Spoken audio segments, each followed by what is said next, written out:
Salve galerinha misteriosa, linda, maravilhosa do YouTube, tudo bem com vocês? Comigo tudo ótimo, é claro, não poderia ser diferente, já que nós estamos aqui para aquele papo muito misterioso e também criminal. Eu sou Bruna Oliveira, sejam todos muito bem-vindos ao canal Mistérios do Tempo. Pessoal, antes de começar a introdução do vídeo, quero deixar aqui o meu muito obrigada em meu nome, em nome do Vlad, por todo o apoio que vocês estão nos dando, pelos comentários, pelos compartilhamentos aqui dos nossos vídeos. Isso nos ajuda muito. Então, um beijo grande para cada um de vocês. Obrigado! Candy Montgomery ficou conhecida após ser acusada de matar com um machado a esposa do homem com quem ela teve um romance. O crime, que foi absurdamente assustador, se tornou ainda mais impactante, pois Candy tinha um perfil calmo, era muito religiosa e uma exímia dona de casa, ou seja, aparentemente uma pessoa livre de qualquer tipo de suspeita. Só que não. Gente, essa história vai conter uma narrativa com alguns pontos bastante sensíveis, então já deixo esse alerta aqui para vocês. Vamos conhecer esse caso na íntegra. Eu confesso que fiquei bastante surpresa com o desfecho dessa história e acredito que vocês também vão concordar comigo. Agora chega de papo furado e vamos logo pro vídeo. Vlad, solta a vinheta.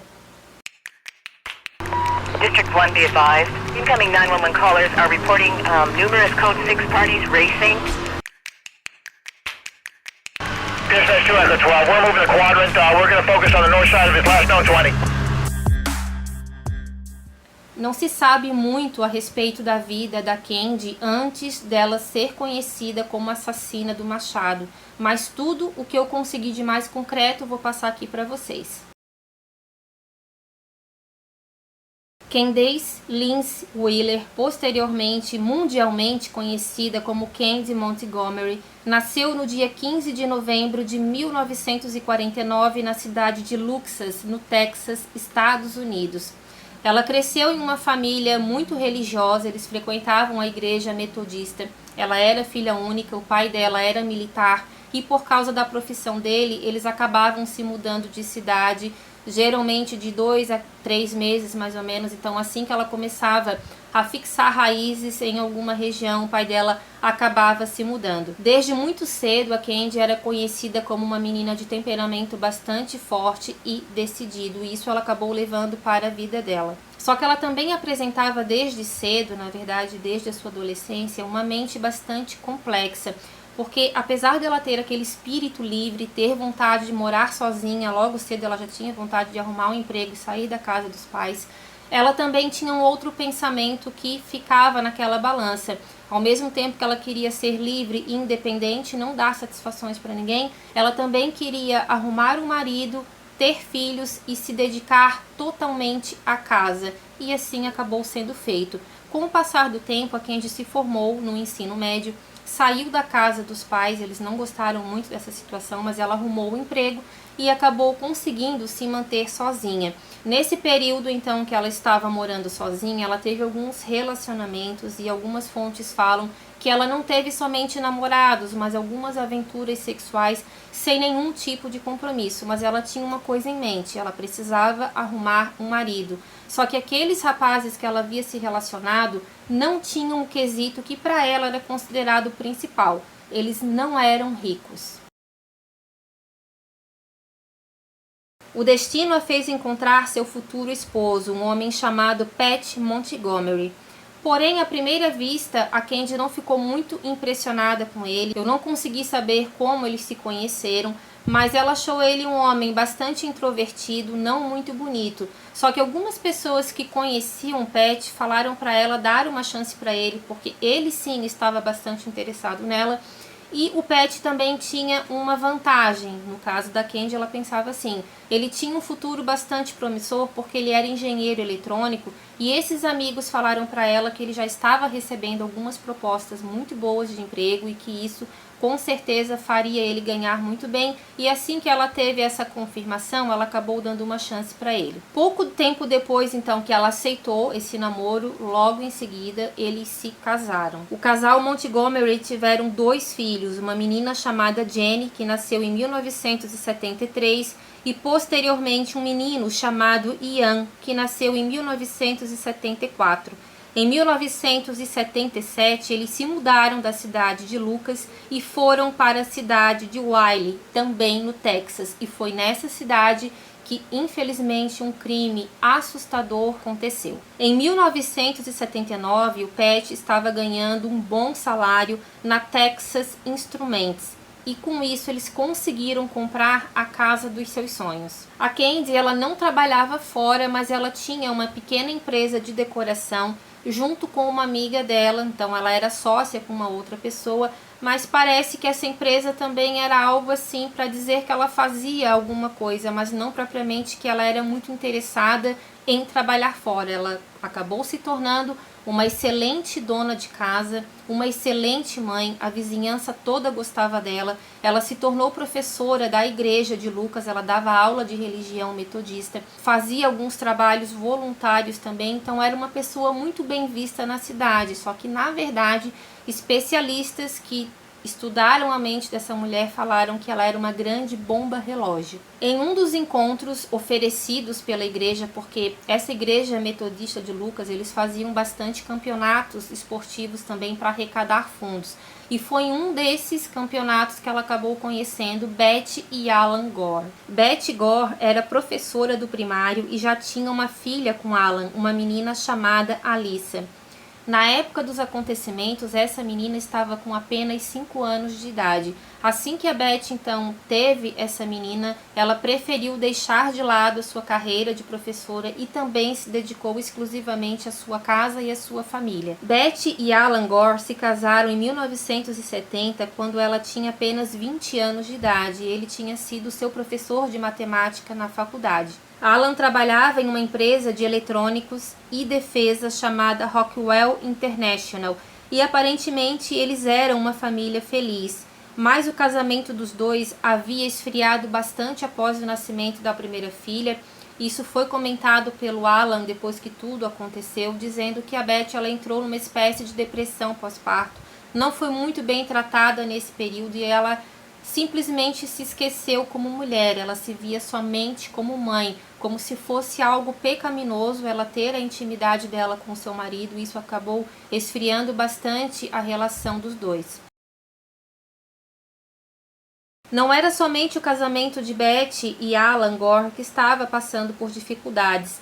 A Candy também estava bastante insatisfeita com seu casamento, ela estava considerando o matrimônio dela muito pacato, apesar do Pat ser muito apaixonado. Ele aparentemente era o par perfeito, porque eles eram um casal considerado muito religioso, estavam sempre juntos, mas na verdade a mente dela criava 1000 fantasias e o esposo não correspondia àqueles desejos que na verdade ela nunca nem disse para ele que ela sentia. A Candy decidiu que ela precisava dar um novo rumo na vida dela, que ela precisava ter uma emoção e ela decidiu que ela precisava ter um amante.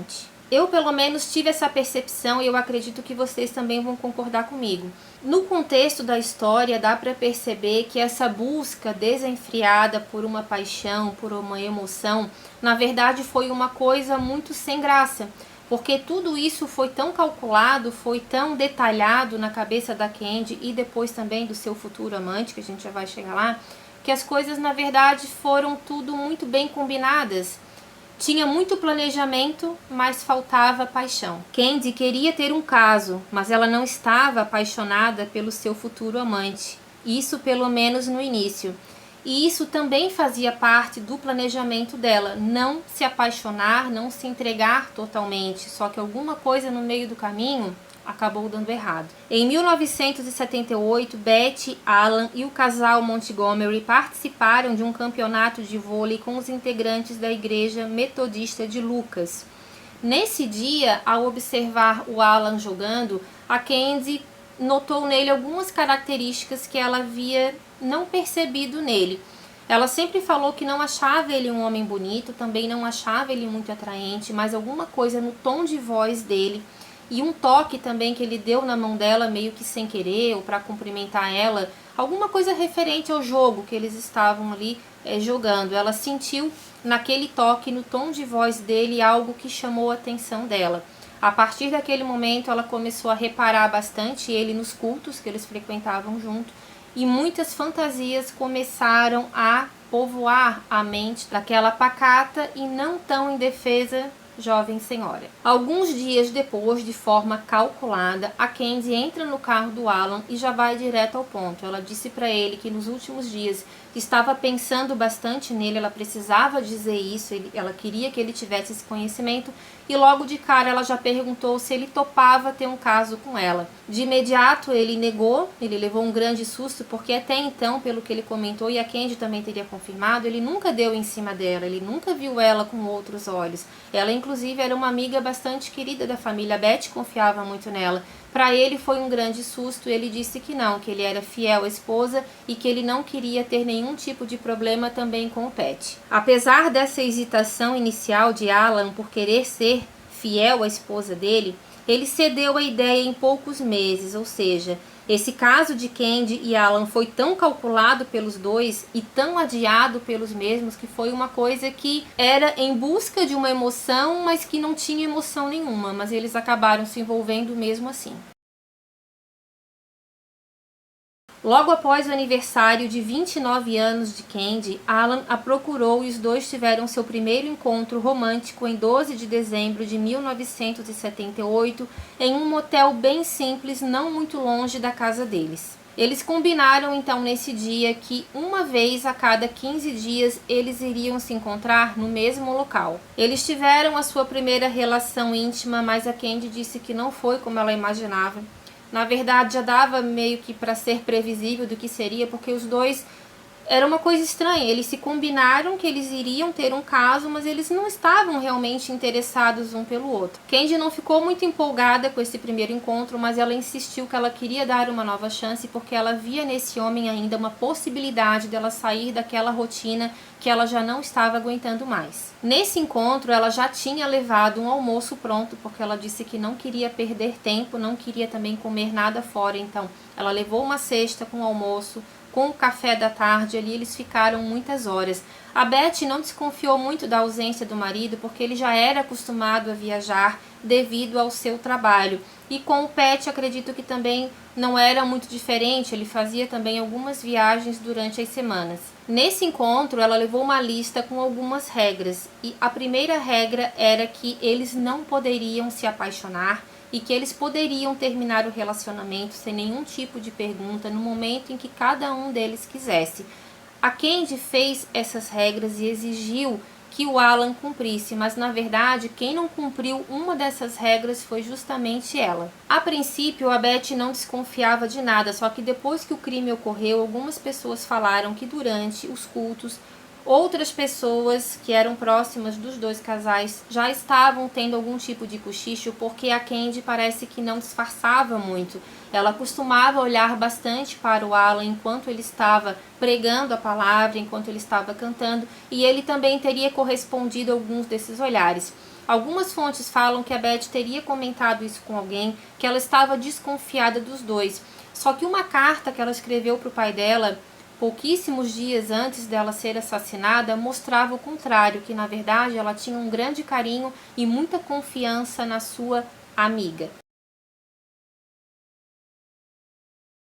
Algum tempo depois, Beth e Alan começaram a se reaproximar um pouco mais. Eles queriam dar uma nova chance para o casamento deles.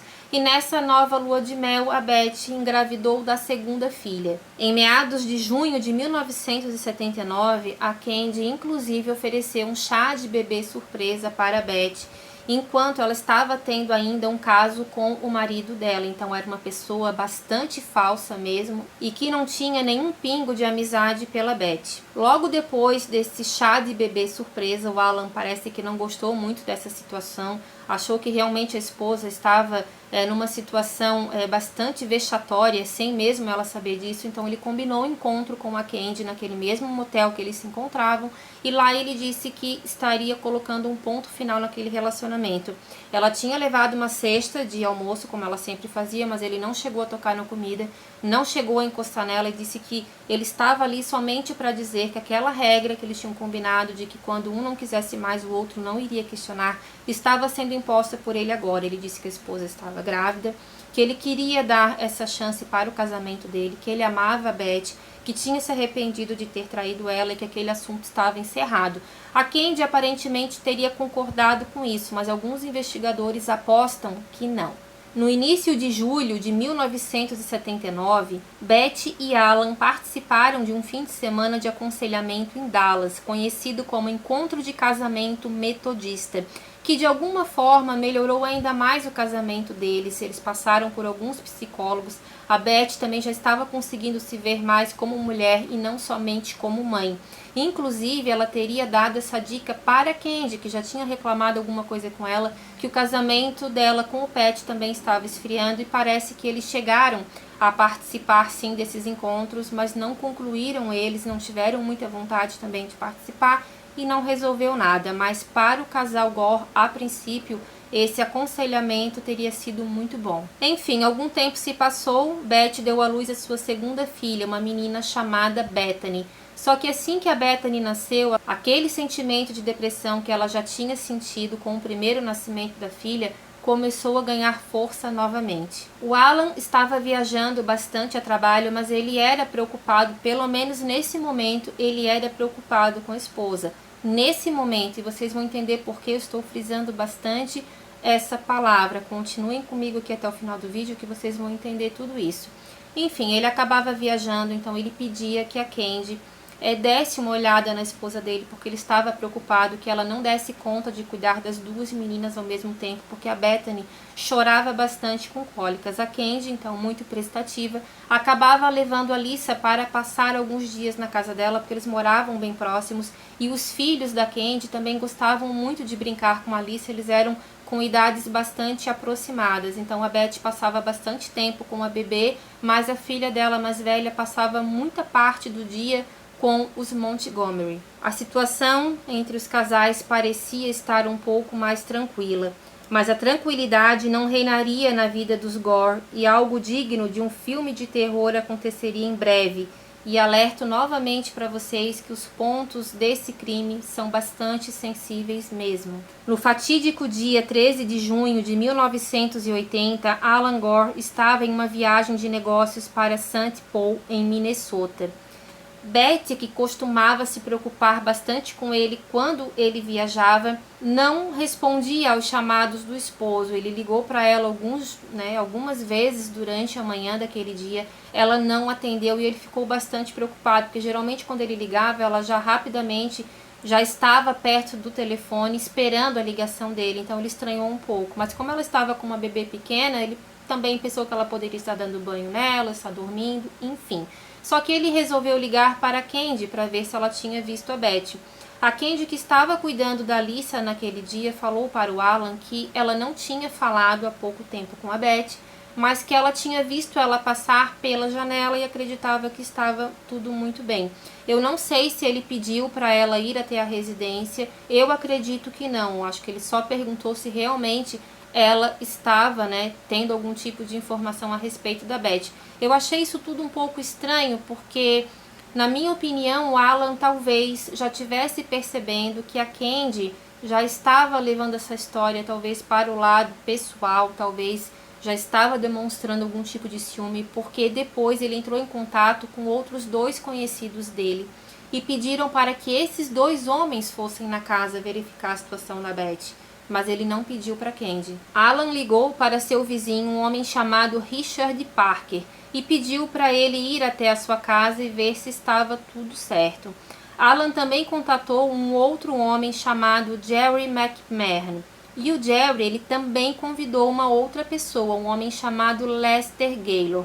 Eu não sei por que o Lester foi convidado, mas algumas fontes falam que os homens já estavam ali, talvez, imaginando que alguma coisa grave pudesse ter acontecido, porque o Alan falou que já estava tentando contato com a Beth desde de manhã e agora já estava anoitecendo e ele não tinha tido nenhum sinal da esposa. Talvez, pressentindo algo, os três homens foram até a casa de Alan e Beth, e o mau pressentimento que eles provavelmente estavam sentindo fazia um total sentido.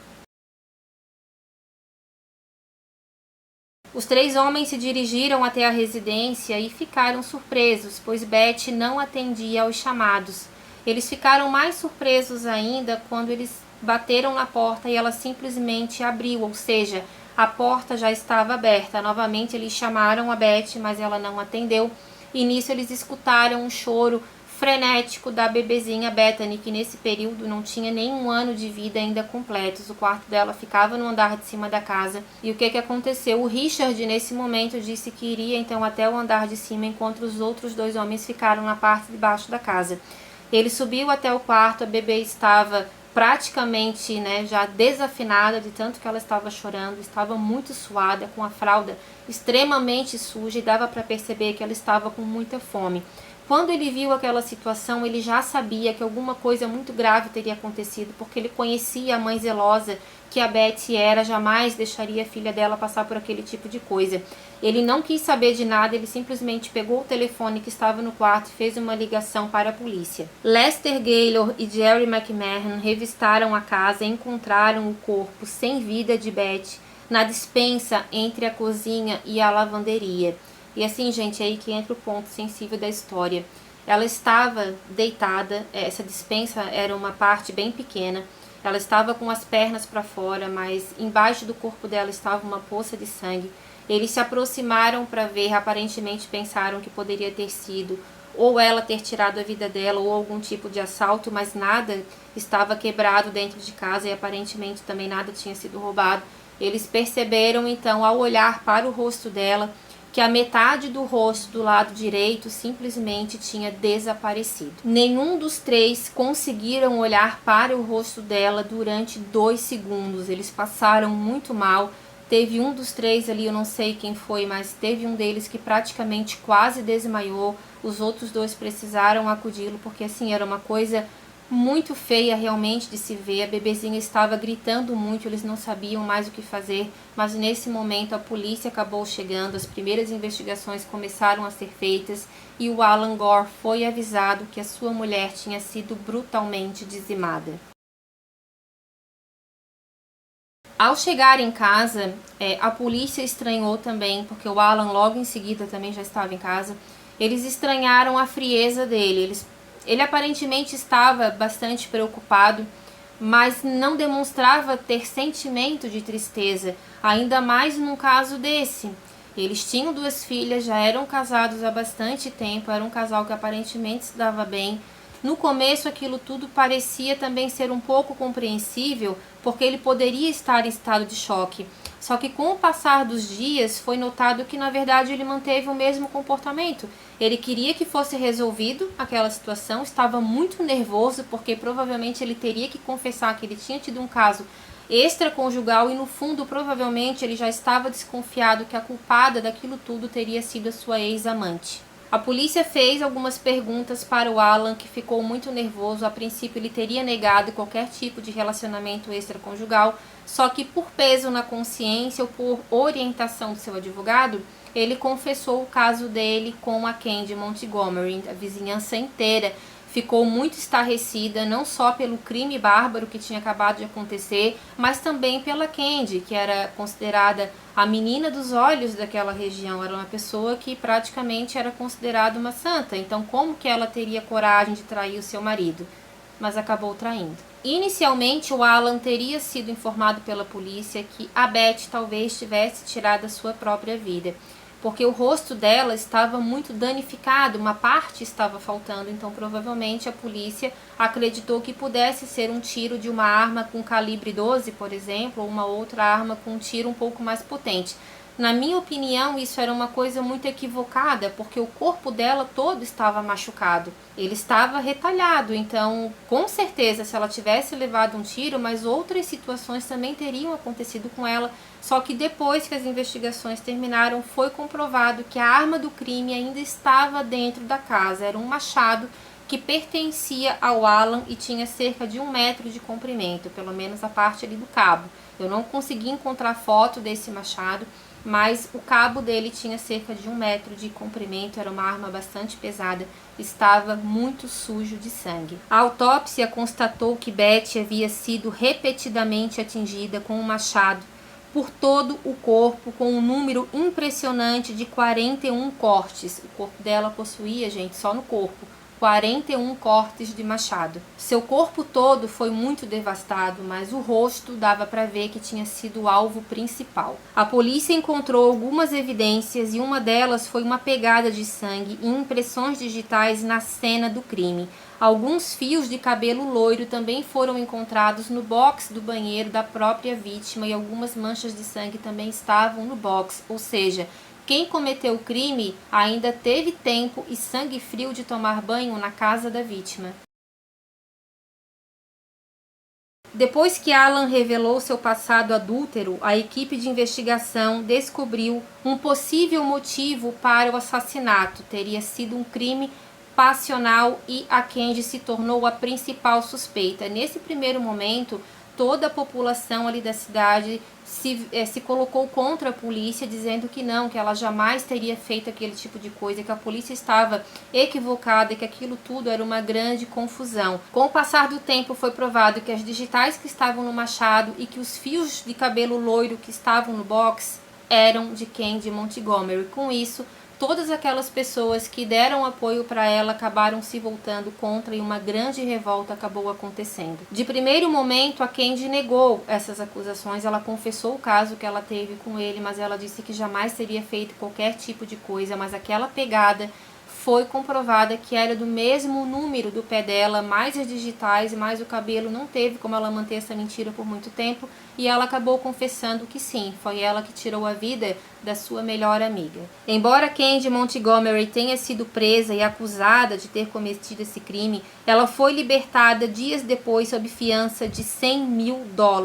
Com várias evidências contra ela, Candy contratou o advogado Don Crowder, que frequentava a mesma igreja que ela e também a mesma igreja que a vítima frequentava, ou seja, ele era uma pessoa que não era amiga deles, mas acabava convivendo bastante e optou por defender Candy nos tribunais. Este se tornou o primeiro caso de assassinato de Don Crowder e ele apresentou o pedido de legítima defesa para Candy Montgomery. Muitos advogados com bastante experiência a mais do que ele em casos criminais riram dessa tese, dizendo que ele jamais iria conseguir colocar aquilo como legítima defesa, mas gente, pasmem, ele conseguiu. Uma outra surpresa bastante curiosa a respeito desse caso é que o Pat Montgomery não ficou contra a esposa dele. Muito pelo contrário, ele dava apoio total a ela, chegava nos tribunais de braço dado com a esposa, defendendo ela, não comentava a respeito da traição, mas dizia que a esposa provavelmente teria feito algo para se defender. É uma coisa absurda realmente que aconteceu nesse caso. Mas nem o marido, que tinha sido traído e que sabia que sim, que ela teria feito aquela barbárie toda com uma amiga que frequentava a casa deles, mesmo assim ele ficou do lado dela. Don Crowder alegou que Candy não conseguia se lembrar com clareza dos fatos por causa de uma reação dissociativa causada por trauma. Ela teve que passar por hipnose conduzida por um psiquiatra formado em Houston.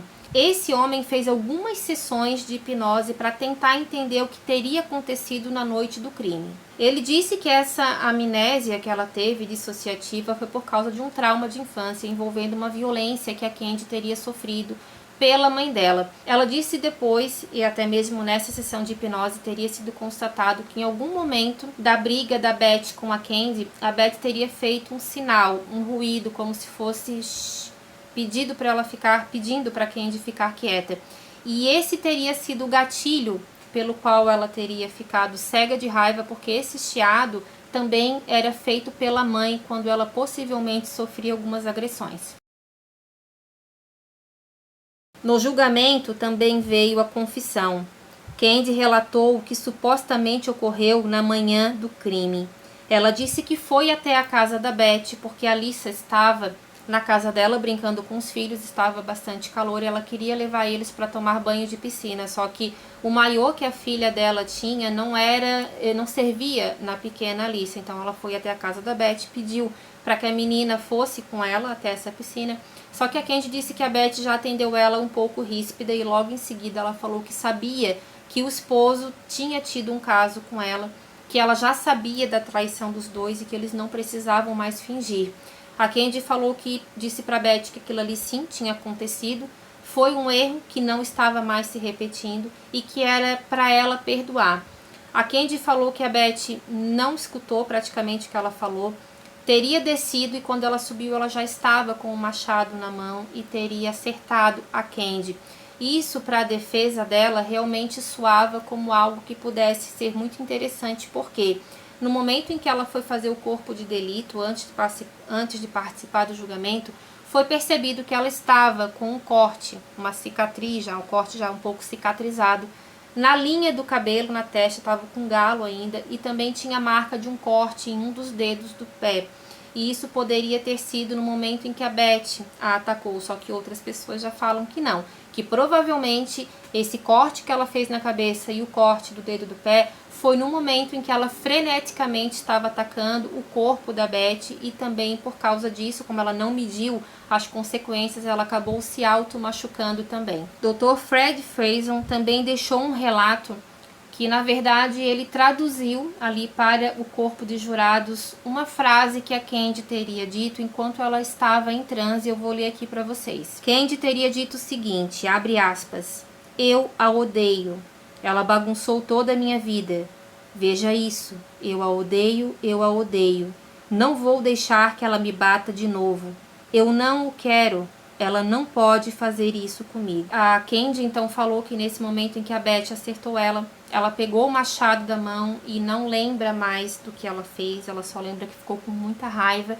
e que atingiu ela algumas vezes, só que ela sempre colocava que ela não se lembrava, mas era legítima defesa. Candy também teria dito nessa sessão de hipnose, abre aspas, eu bati nela, eu bati nela, eu bati nela.